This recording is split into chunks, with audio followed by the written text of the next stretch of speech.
Back in my theater days, we had one surgeon who was, let's just say, more confident in herself than in her actual plan.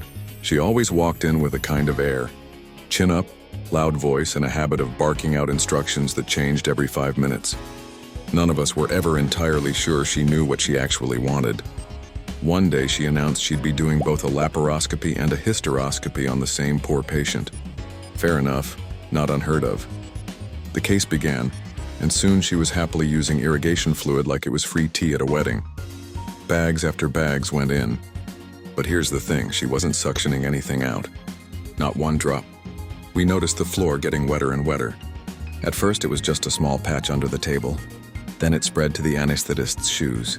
Then it reached the machine trolley. Before long, our theater looked less like an operating room and more like a paddling pool at the local leisure center.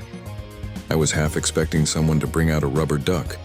Meanwhile, the surgeon was oblivious, completely focused on her scope. Suddenly, without warning, she looked up and asked in her usual bossy tone, "What is the fluid deficit?" The whole room went silent. We glanced at each other. You could practically hear the gears turning in our heads.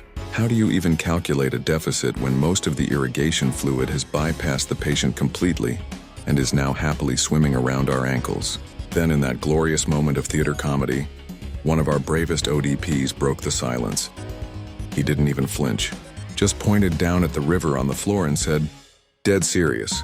All the deficit is there on the floor, doctor." For a second, you could hear a pin drop. Then the whole team absolutely lost it. Nurses, anesthetist, even the usually grumpy porter outside chuckled when he peeked in. The surgeon, of course, didn't find it quite as funny, but the rest of us will never forget it. From then on, whenever anyone asked about fluid deficit, someone would always whisper, "Check the floor," and we'd all have to try not to laugh.